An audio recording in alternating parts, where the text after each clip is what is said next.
Okay, we are going to start. Welcome to our fourth installment of the Sawyer Seminar Series. I'm Mario Blaser. I'm here as a visiting scholar during my sabbatical, helping Marisol de la Cadena to organize this seminar series. It's a pleasure for me to introduce today our two invited speakers, Alberto Corsín Jiménez and Karen Barad. Dr. Corsín Jiménez has a PhD in anthropology from Oxford University and is currently a senior scientist at Spain's National Research Council. Dr. Corsín Jiménez works on the political and economic anthropology of knowledge as a public good and its intersection in science, management, and policy encounters. The most recent side where he is looking at these issues is the rise of urban commons movements and the development of open source urban hardware projects by architects, artists, and engineers. Urban, is it correct, or urban? How do you say it in English? Urban, huh? Urban is fine, okay. Dr. Corsín Jiménez has edited or co-edited titles such as Prototyping, Culture and Well-Being, Anthropological Approaches to Freedom and Political Ethics, and the Anthropology of Organizations. His most recent book, coming out in a few weeks with Bergham, is entitled An Anthropological Trompe-l'oeil. Got it right? An Anthropological Trompe-l'oeil for a Common World. Okay. Dr. Karen Barad is Professor of Feminist Studies, Philosophy and History of Consciousness at the University of California at Santa Cruz. She has a PhD in theoretical particle physics and quantum field theory. Barad is the author of Meeting the Universe Halfway, Quantum Physics and the Entanglement of Matter and Meaning, and numerous articles in the fields of physics, philosophy, science studies, post-structuralist theory, and feminist theory. And she is currently working on a new manuscript that is coming in and out of existence, provisionally entitled Infinity, Nothingness, and Justice to Come. When I was looking at your profiles, I saw something interesting, that you both have made very strange career moves. Karen Barad left a position in a physics department to join what I imagine many of your former colleagues will call soft science, if not downright quackery. And Alberto Corsín Jiménez, in turn, escaped from future of abject poverty in financial economics to join the more lucrative field of social anthropology. No, indeed, very, very unusual moves. But what is remarkable for me is that these kinds of unusual moves are replicated in their scholarly work too. In their own styles, both take risks in order to take us to really uncharted territory. So I'm really looking forward to where we're going to end up today with these unusual moves. Now, as it is our tradition in the seminar series, we are going to start with Alberto doing a presentation, to which Dr. Karen Barad will follow with a conversation, starting to open the conversation. We are not sure yet if we are going to make a little break between both presentations or after Karen make her replies. And then we are going to open to the floor. Okay, so without further ado, let's give a welcome to Alberto Corsín Jiménez.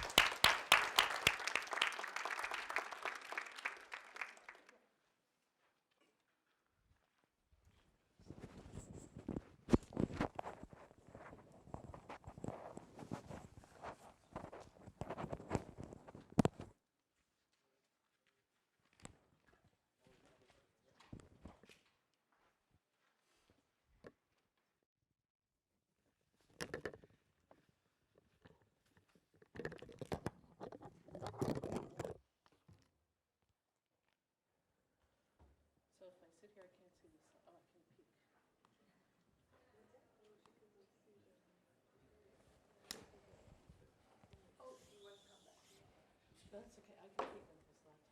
Okay.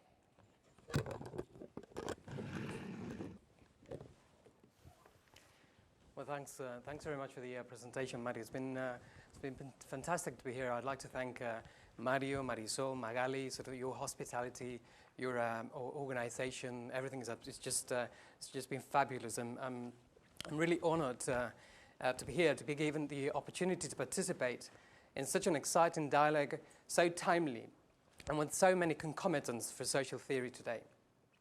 I've been provoked by Marisol's proposal in many directions, in particular, the challenge to think non-representational epistemes, how they may be brought into being, and what their effects may be on our anthropological and political imaginations. My talk today takes this invitation to rethink the figure of the non-representational in a variety of ways. I want to offer you a playful engagement with 3 registers of non-representational practices. In doing so, I hope to elucidate some aspects of what non-representational epistemes can do, how they are organized internally, and even perhaps what the effects from rendering them describable might be. The 3 non-representational practices that I'll be talking about are trompe l'oeil painting, experimental designs in science, and the prototyping cultures of so-called urban hackers. My underlying theme, however, will be the trap, though I should probably more properly say trapping as an anthropological figure, as an anthropological trap, if you will. I'm interested in the problems that the figure of the trap poses for anthropological description, and how description works as a trap of sorts, and the possibilities and difficulties that in this capacity it poses to social theory. So I'd like to open my talk today by introducing you to a painting. It's called The Reverse Side of a Painting, and was authored by the Dutch artist Cornelius Gersbret. Gersbret, it's my water I think, Gersbret was relatively well known in his time as a painter of still lifes. In fact, as far as I know, he only painted still lifes. Despite having a certain reputation whilst alive, his work gradually fell into oblivion. Recently, however, some art historians have returned to it, and in particular to this one painting that I want to talk about today. For Victor Stoichita, for instance, the reverse side of a painting signals no less than the closure of a historical epoch. The painting marks the culmination of that tradition of Baroque art that inaugurated the conditions for meta-pictorial reflection. This was a time when the most cunning of artists, Velázquez, Vermeer, experimented with visual registers and intertextual compositions, robbing spectators of the presumed privilege of representational awareness and thrusting this back into the interiority of the paintings themselves. Let me explain. Take a look at Gersbret's painting. What gets represented here is quite literally the reverse side of a painting. The Stoichita and other commentators have noted that in its original setting, the painting would have likely been placed on the floor, leaning against a wall. So imagine someone walking into the room where the painting lies. They see a wooden frame held together by 6 frail nails. The stretcher holds a canvas, and there is a label with a number on it, number 36, that has been pegged to the back of the canvas, in all likelihood indicating that the work is one in a series of many, or part of a collection. So, as Hanneke Grottenboer has put it, if we follow our inclination to turn this canvas around in order to see what is represented on its front side, its shock effect would reside less in the deception and more in the discovery that there is nothing there to see, nothing except for the same image back as front. In a previous analysis of this painting, I suggested that Gersbret's work may be seen as signaling not just the birth of painting as a non-representational activity. For the painting does not stand for anything. It actually, quite literally, stands for itself. It is a self-standing object. But as I said, it is not just the birth of non-representational painting that we encounter here. The painting may also be seen to endow this flipping compulsion, this need to reverse the canvas back to front and back again, with an epistemic status of sorts. Let me explain. The reverse side of a painting, Kirchberg's work, and the reverse side of a painting, of any painting, both index the same presentation of the world, the reverse side of a painting, but they do so from, respectively, an epistemological and an ontological position, or let us say, a human and an object-centered point of view, whereas the reverse side of a painting is the view we hold of the picture as viewers, that is, a view that obtains through the act of eliciting the painting as object. The reverse side of a canvas, of any canvas, on the other hand, elicits not an epistemological point of view, but an ontological position. An object, the wooden stretcher, that no longer requires the epistemological elicitation of a viewer to come into existence. However, I'd like to stress that this dazzling display of double relations between representation and presentation, human and object, epistemology and ontology, so this display of double relations is only temporarily held stable, if transiently and fugitively, through the flipping itself. The flipping makes the duplex of relationality visible as an epistemic engine. The relations double as relations, they became visible to themselves through the act of flipping.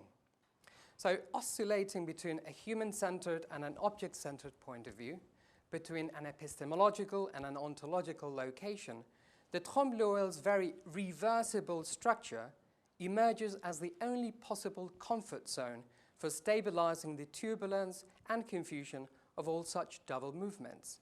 It is the painting's reversibility, the capacity to move inside out, that holds all such reversions meaningful. It is reversibility itself that rises to the status of epistemic operator.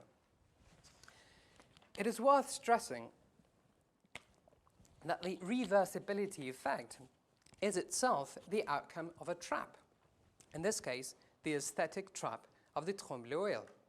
It is the Trompe-l'oeil that tricks reversibility into existence. The trap, the aesthetic trap of the Trompe-l'oeil, traps out, so to speak, an epistemic effect. Now, I'm no historian of art, so I'm really out of my depth here. I should note, however, that the tricks of the Trompe-l'oeil respond to a symbolic economy of production. The masters of the 17th century Baroque art, Velázquez, Vermeer, Rembrandt, sought to complexify, if not directly undermine, the traditional system of symbolic representation of the art world of their time. Up until the 17th century, artists aimed to have their works enter an established symbolic economy of pictorial and allegorical cross-references. The meaning of a painting was established through its emplacement in a larger historical economy of images. The paintings of collectors' cabinets that proliferated in the 17th century capture the paroxysm of this economy, such that the best a painting could do was to aspire for its own inclusion in the system of images that it represented. Willem van Gog's rendering of Van de Geet's pictorial gallery is a well-known example. This is the economy of representation that the masters of Baroque art hoped to escape and undermine. The tricks of the Trompe-l'oeil were therefore as much illusionistic as economic, and I use the term economy here markedly in both its productionist and administrative senses. Their iconoclasm was as much aesthetic as sociological. The traps were aimed at bringing into existence novel conceptions of authorship, new economic relations of patronage and artistic enterprise, new techniques and styles of craftsmanship, a modality of participatory spectatorship, even a material and aesthetic basis for political consciousness and relational cogitation, as well as, of course, a wholesale new visual culture. So this is why I say that the trapping was epistemic. There's one last thing I'd like to comment about Guech's wonderful painting. And this is something that I've only recently come to think about. Think of the painting in its original trapping position, lying on the floor, perhaps leaning against a wall. In this position, the painting has abandoned its pictorial qualities. It calls for its recognition not as a painting, but as an object. It hopes to look just like any other piece of furniture, a wooden stretcher that solicits it being turned around and placed in a proper setting and position. We need to find a place for this painting. First, however, we need to pick up the frame, carry it, hang it somewhere. As an object, then, the painting no longer solicits our gaze. Rather, it mobilizes our whole body in an immersive environmentalization. This is the work of interior design and decoration, which is both an aesthetic and a material project. The painting, in other words, enfolds the pictorial moment in the atmospherics of objecthood. It becomes an object by trapping its own environment, us included. This is as far as my first trap takes us. Somewhere in the 17th century, a group of artists discover in the tremblay oil an epistemic operator for describing decentered worlds, worlds in between, worlds captured in the turbulence of double relations. These worlds are neither visible nor invisible, neither wholly perspectival and geometrical, nor classical and mimetic. Rather, they are traps that thrust our bodies before our eyes. They enrapture the body and leave the gaze behind. They're also in this sense, but this is only vaguely intuited yet. So they're also in this sense worlds that come with environments attached.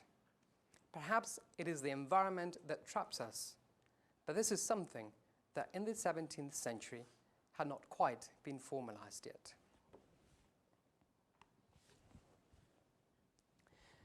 I move on to my second trap.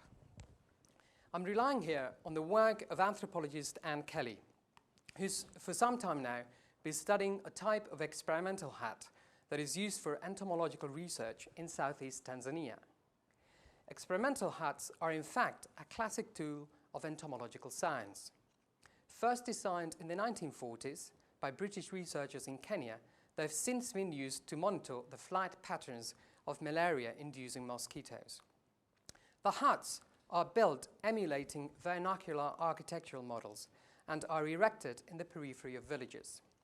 The architecture, notes Kelly, and I'm quoting her, serves a dual purpose: to isolate natural mosquito behavior on the one hand and to represent typical village conditions on the other.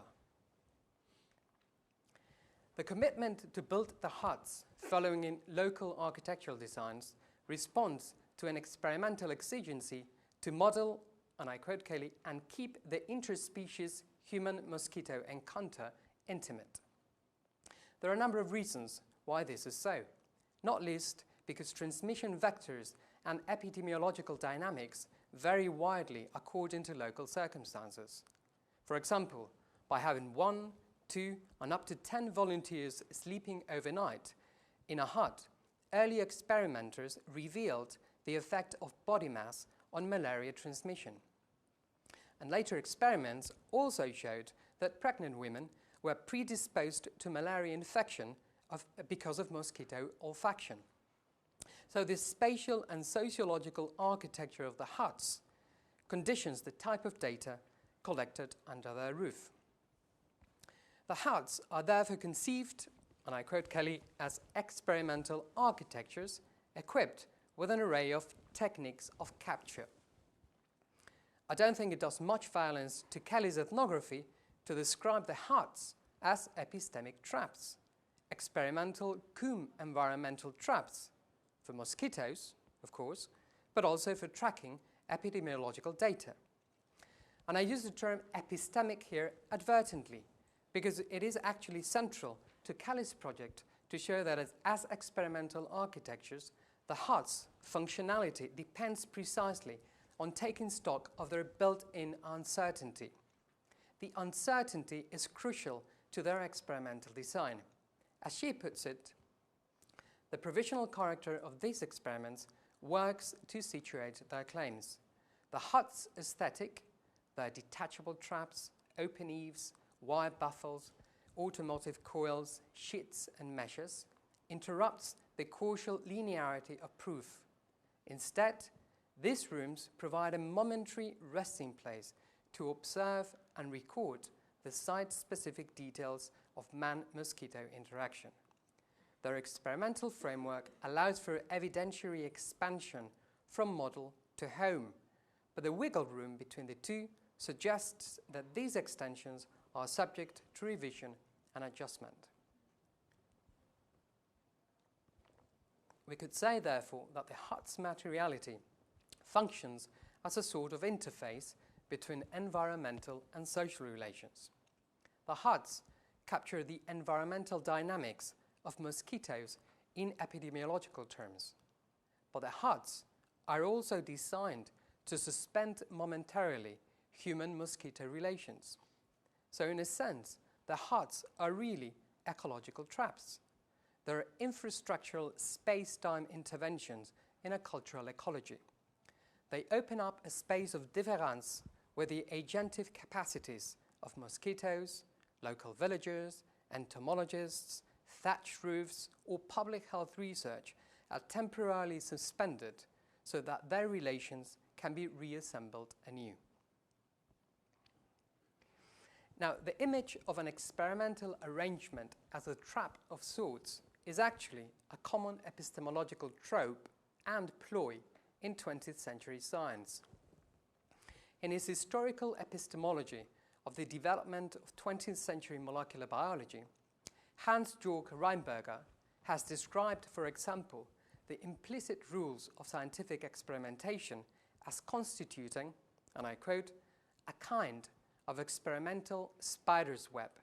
The web must be meshed in such a way that unknown and unexpected prey is likely to be caught. The web must see what the spider actually is unable to foresee with its unaided senses. Of course, the image of the spider web as a trap for epistemic things, for things that matter, for agential realism, as my distinguished interlocutor Karen Barad puts it, has traversed 20th century scientific thought ever since it was most eloquently deployed by Jacob von Uexküll in his investigations into animal environments. The spider web is a central, unarguably, one of the most important images in Uexküll's book. It is regularly resorted to in the book as an analogy or trope for other forms of environmentalization. So, for example, when Uexküll describes how animals transform their homes into territories, he compares the structured tunnel systems built by moles to a spider's web. And that's just one of many examples. But the spider's web plays more than an exemplary role in Uexküll's text. For, as he puts it, one can recognize the reign of nature's plan in the weaving of a spider's web. Thus, the web stands for the self-elicitation of nature's designs. It is a cipher that holds within the intricacies of nature's meaning. Indeed, it is the interpretation of the spider's web, a dedicated epigraph in the book, that supplies Uexküll the primal image, his words, with which to build his biosemiotic metaphysics. As he famously put it, the spider's web represents a meaning utilizer of the carrier of meaning prey in the spider's environment. The spider and the fly, in other words, mirror each other in the environmental interface of the web. And the meaning of nature, the meaning of the web, of the spider's web in this case, is but its surface tension. Literally, it surfaces in the tension that counterpoints the spider's and the fly's environmental relations.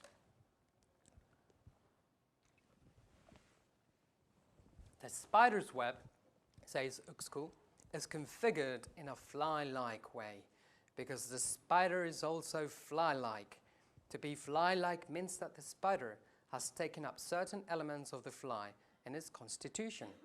The fly-likeness of the spider means that it's taking up certain motifs of the fly melody in its bodily composition. The theory of meaning culminates in the uncovering of this connection. So the spider web for Uxkul is the symbol of an ontoecology. It is the trap that entangles ecology and its self-determining vocation. Nature is a trap, and ecology is its infrastructure. I'd like to dwell for a moment on this notion of trapping as an artifactualization of ecological relations. The trap as the infrastructure of the mutual describability of spider-fly relations. I'm interested in what kind of work this mutual describability is seen to do.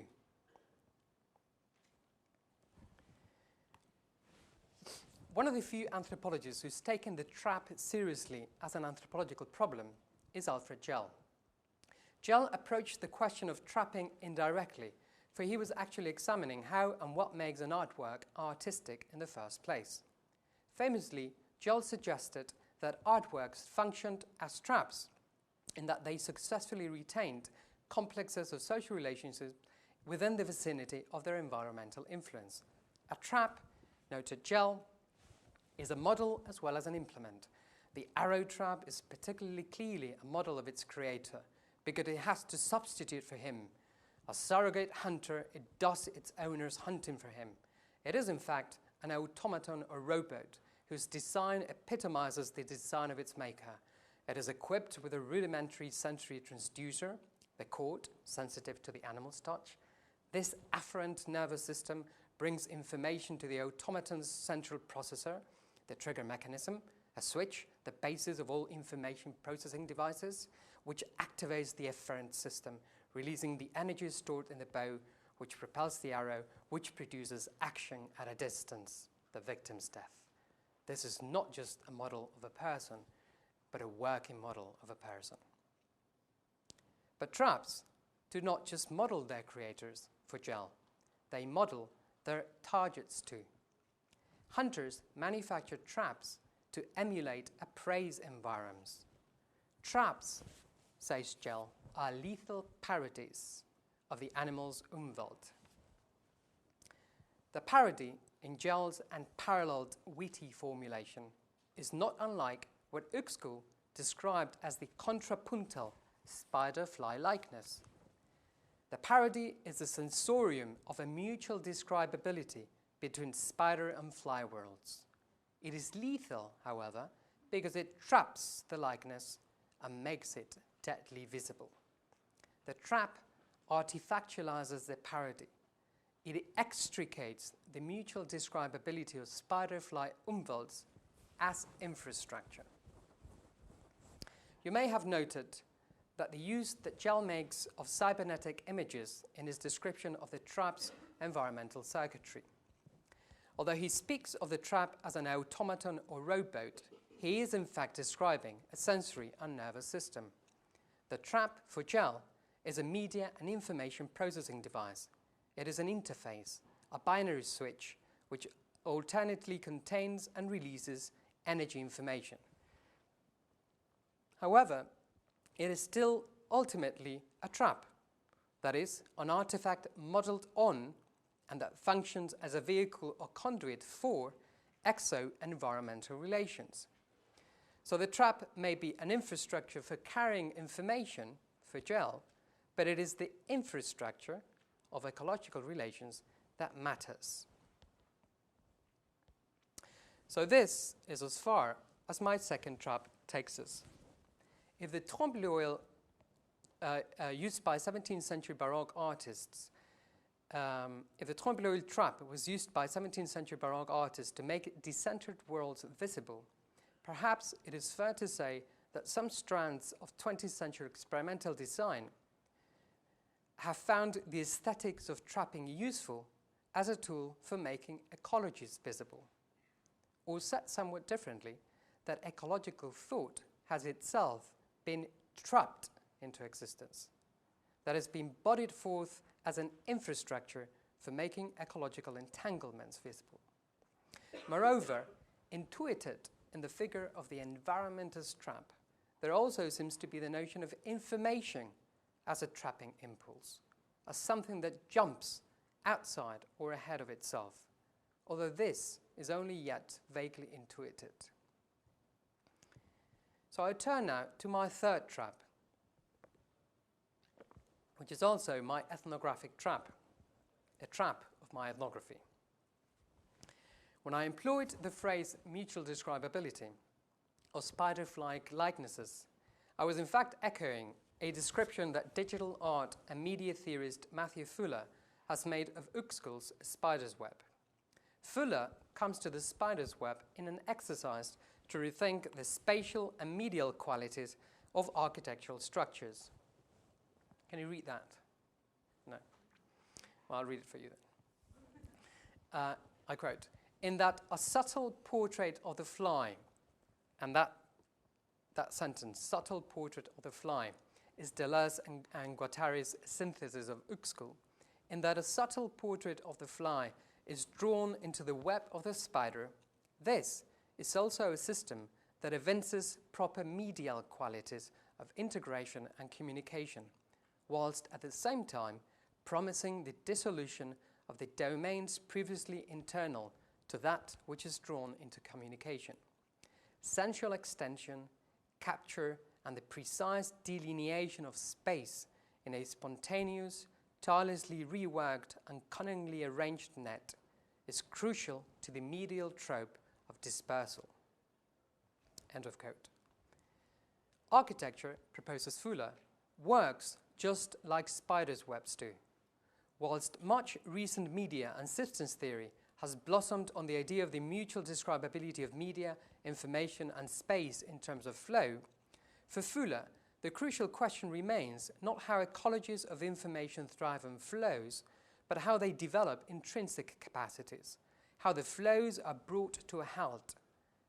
Building on the ecological trope, he notes that, and I quote, "Space is, in certain ways and to different degrees, species-specific. Each landscape reveals affordances and dangers that, like the web to the fly, are significant only to certain sensorial natures, intelligences, and capacities. Space, seems to suggest Fuller, is a trap, which, if properly laid out, may result in the release of fecund intellectual energies." When it comes to imagining and developing such spider architectures, Fuller proposes that we attend to designing spatialities capable of becoming at once interfaces and placeholders for very different kinds of intelligence. I quote at length, but you cannot read it, right? I'll read it for you again. So firstly, one of the most urgent means of developing such an approach is by engendering a sensitivity to the urban in which multiple kinds of intelligence, including those of non-human species and their spatial practices, in all their fundamental alienness to humans, have a significant place.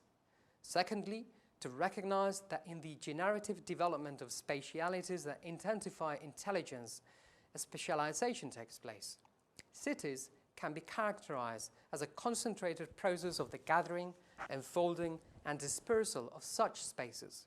In becoming strange themselves through such specialization and congruence, they create mutant fitness landscapes for forms of intelligence to interpret, cohabit, or to disperse from. So what we have here then is a proposition where the spider architecture is no longer simply imagined as a surface tensor of ecological relations, the infrastructure enabling or enabled by mutual describabilities, but as a lively episteme in its own right. The spider architecture functions as a web of intelligences, mutant fitness landscapes for forms of intelligence, as Fuller puts it. This notion of landscape intelligences interests me because along with my colleague Adolfo Estalella, over the past 3 years, we've been carrying out fieldwork with architectural and digital and new media artists and activists who, amongst other idioms, also describe their own practice as being concerned with the documentation and production of inteligencias colectivas, collective intelligences. These communities include, for example, groups of self-called prototypers at a media lab in Madrid, who use open source technology to design and develop sensors, networks, and data visualization software programs to, for example, measure the quality of air in the city. Or architectural collectives who experiment with open source industrial design to generate novel forms of participatory urbanism. Or the popular Assemblies movement that cropped up in the wake of the Spanish Occupy movement known as 15M, 15th of May, the 15F movement. Although made up of a variegated and heterogeneous number of collectives, in Madrid it's become quite common to hear people speak about these various initiatives as doing pro común, as contributing or being related in some way to the commons. The notion of the commons, however, has acquired a bit of a tautological character in social theory lately. So for the sake of argument, I shall speak here of urban hackers, a term which some of them also use. So I'd like to introduce you, in particular, to some recent collaborative work that Adolfo and I have been carrying out with two architectural collectives based in Madrid, called Basurama and Zuloarc. This work began just over a year ago, when we realized that our interests converged on a number of fronts. I will get to this convergence in a minute, but let me first introduce you to the collectives. Basurama and Zuloarc are perhaps amongst the most reputed architectural collectives in Spain today. Although their members are all quite young, in their 30s, the collectives have been around for about 10 years each. Basurama, for example, has over this time developed a research and interventionist agenda focused on re-articulating the commodity and public circuits of urban trash, in Spanish basura, hence their name, Basurama, something like Trashurama. In this line of work, Basurama has designed inventive, collaborative interventions aimed at re-spatializing the city using not so much constructive techniques as deconstructive materials, waste, garbage, etc. Zuloarc, the other collective, Zuloarc's interests have focused in turn around rethinking collaboration in urban contexts as an interstitial process, a challenge imagined in terms of finding crevices in the contemporary metropolis that allowed for building up collaboration. And that's quite literally by constructing open source architectural objects. A good example of the work that Basurama and Zuloarc do is a series of workshops that they have jointly been organizing for a number of years now, called Handmade Urbanism. The aim of the workshops is to invite participants to implode the grandiloquence of urban designs by making their own urban equipment. They call this practice Brico urbanism. Brico urbanism is all about designing and making objects. But as they put it, and I'm quoting them, Brico urbanism workshops are not industrial design workshops. They're rather laboratories on the urban condition. For urbanism today is made from things. El urbanismo se hace desde las cosas. That's what they say. The objects made at a handmade urbanism and other similar workshops are all assembled by recycling trashed or abandoned materials. To this effect, in the early days of a workshop, participants engage in a trash safari around the local neighborhood in the hunt for wood planks, plastics, and other types of materials that might prove useful in future design and construction sessions. These safaris take up to the city at night and offer participants an opportunity to engage with the otherwise invisible materiality of the city's residual wastelands. In homage to the Situationists' urban deambulations, the term d'arrivée is applied to these drifting walkabouts around the neighborhood, which in situationist fashion are also therefore somewhat aimed at recuperating the psychogeography of neighborly life that lies outside the circuits of capital. The situationist reference gestures to a larger concern of Basurama and Zuluark, namely that the pieces of furniture become boundary objects for the communities they work with. For both collectives, the furniture must materialize the community of relations wherein it is to be emplaced. Thus, they go at great length to source their building materials locally, to have local craftsmen and technicians join the projects, and to document as much as possible the socio-economic context that has led to the community expressing a need for a particular piece of furniture. So I noted above that just over a year ago, we found that Basurama and Zuluark and ourselves shared a number of interests.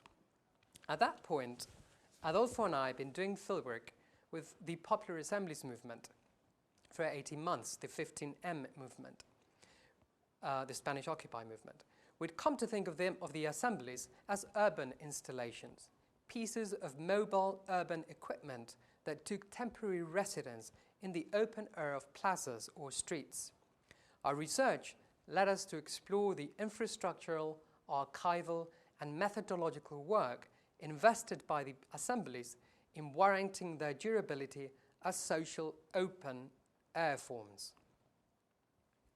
It is therefore perhaps hardly surprising that we found in Basurama and Zuluark congenial interlocutors, for their practice, as seen, revolves around rethinking the infrastructural conditions of urban life, such that the material furnishing of these conditions elucidates in turn the very shape that forms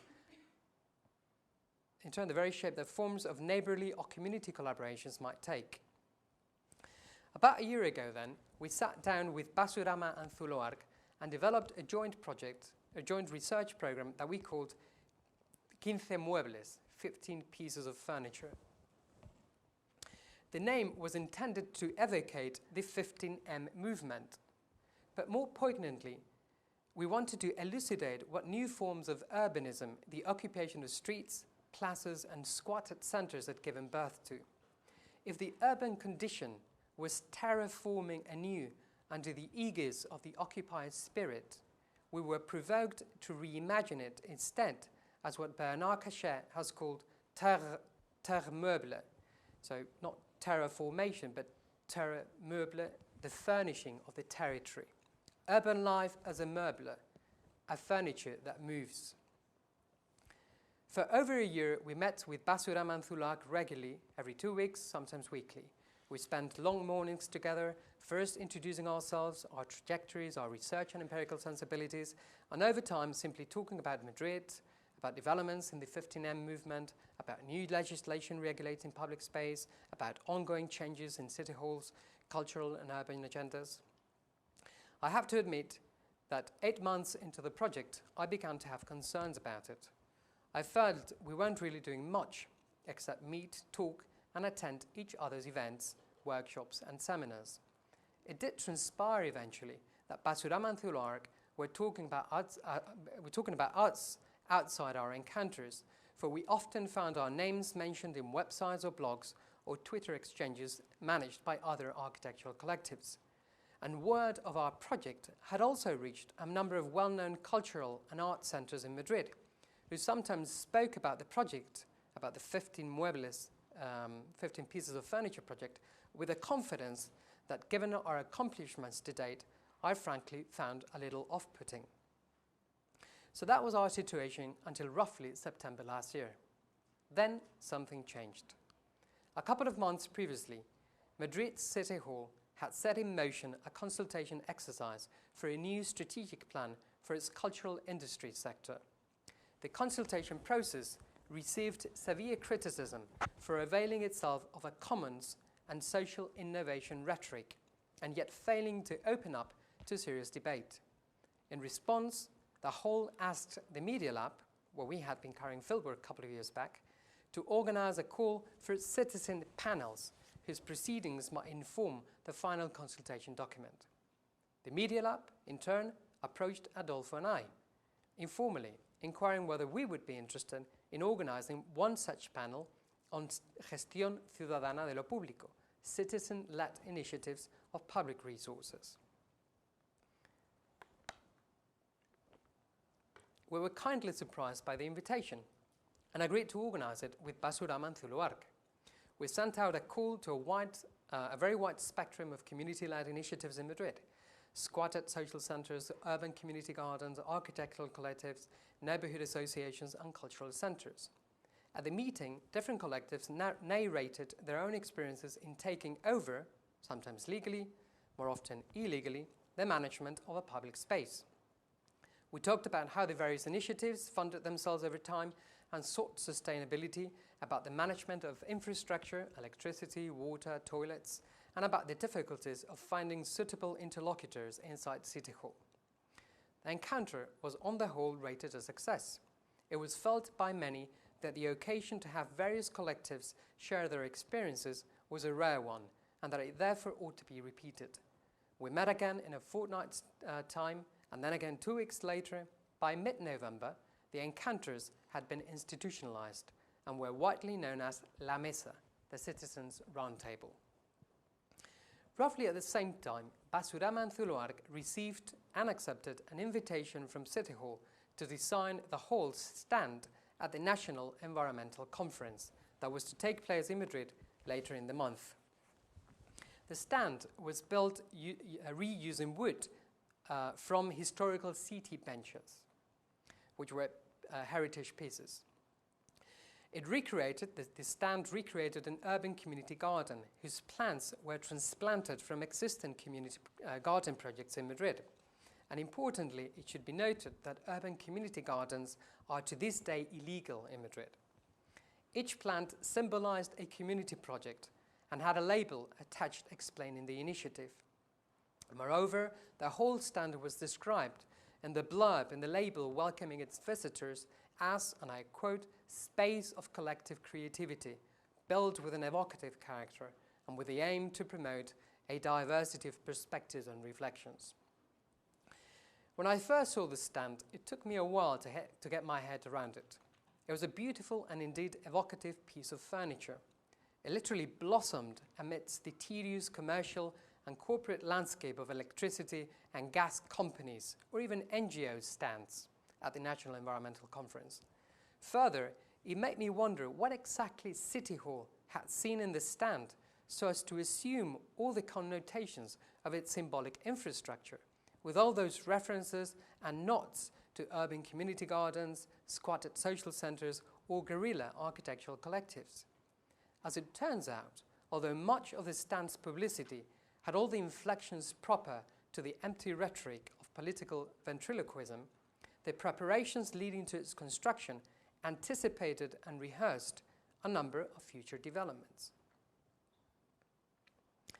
The commission of the stand to Basurama and Zuluark had in fact been facilitated by a couple of City Hall employees who were also assiduous members of various community projects in Madrid and who'd been attending the meetings of La Mesa, the Citizens' Roundtable, since its inception. These people had taken upon themselves the task of trying to open up a political space within City Hall, tenuous and fragile as it certainly was, that would make the construction of such a stand feasible.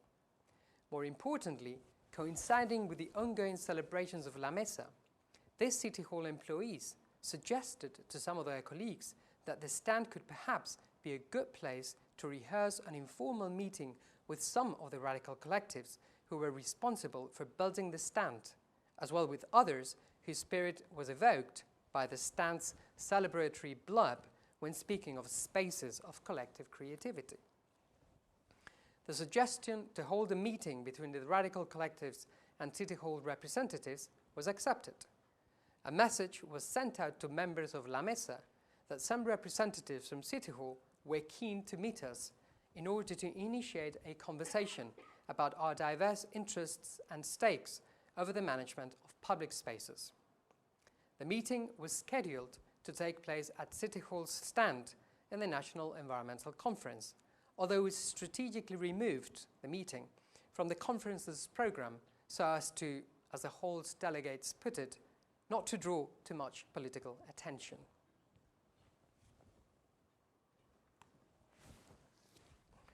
The meeting was, by all accounts, a success. The members of Hall, that's the meeting, photograph of the meeting at the stand. The members of Hall all insisted in making clear that their presence there was on a personal capacity.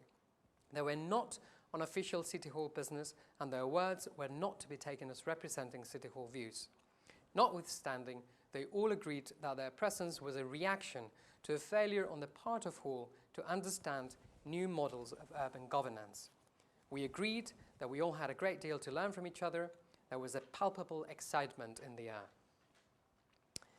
The meeting closed with a decision to set up a permanent mesa de aprendizaje, learning roundtable, that would meet periodically between City Hall delegates and radical collectives with a view to identifying questions of urban governance of interests both to City Hall delegates and ourselves. We have met 2 times thus far, and last time was only last Tuesday. I'm afraid I cannot go into the details of each meeting here, but let me just say that on each occasion we have experimented with the format of our encounter. For our first meeting, for example, we staged a role game in order to provoke what one of the members of La Mesa dubbed a pedagogy of ignorance. The idea was for a couple of City Hall delegates to take upon themselves the task of reporting on the history and development of 2 community projects, and for 2 representatives from the latter, from those community projects, to assume a governmental role and justify and explain in turn the nature of 2 City Hall interventions. After our first meeting with the delegates from City Hall, Manuel, a member of Zuluarc, noted that this truly marked an unprecedented development in the configuration of urban public space in Madrid. It is unheard of, he said, of City Hall wanting to establish some kind of dialogue with radical collectives like ourselves. Others tried to caution his words, noting that City Hall had in fact taken good precaution of erasing our meeting from the conference's program, or that the whole rhetoric of social innovation and creative collaboration was but the latest of fads in the art of political persuasion. Sure, he retorted, but here we are, sitting around a gigantic piece of furniture, playing a game of seduction with them. I've been pondering about these 2 images, furniture and seduction, for some months now. I've been reminded, for instance, of Tim Choi's ethnography of environmentalism in Hong Kong and his description of the various citizen expert forums that try to pulse the effects of environmental change in the region as they figured out how to reconcile metrological, scientific, and experiential narratives, and in so doing, how they set in motion what in a most evocative idiom he calls ecologies of comparison. For, as he very nicely puts it, ecologies work through comparisons, and comparisons work through ecologies. The furniture and the seduction mobilize, no doubt, an ecology whose specificity is being elucidated through our meetings with City Hall.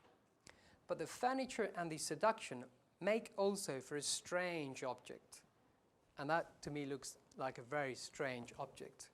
An object that is struggling to materialize its own affordances and capacities. An object whose community remains somewhat in suspension, still trying to figure out an ecology for itself. For we are to this day not sure what La Mesa is for and who its members are. Our numbers multiply and contract, with people appearing and disappearing, and sometimes reappearing, again when La Mesa forks into specialized task forces. We're experimenting with the format of our meetings, where we meet, at cultural centers, in bars, in the open air. We even met once at the Spanish National Research Council, but also with how we conduct a meeting.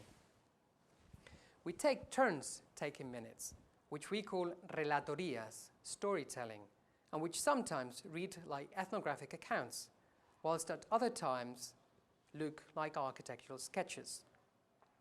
Sometimes the remit of our activities seem defined and taken over by the concerns of architects who are overrepresented at La Mesa, which has become a concern in itself.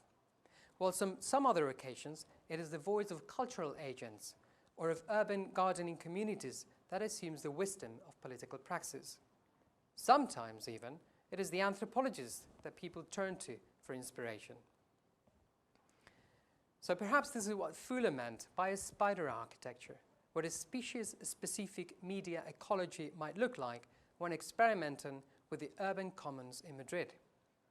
In this sense, however, La Mesa can hardly be said to work as an interface of mutual describabilities, for the project of its own description seems for some reason something that people insist to keep at bay.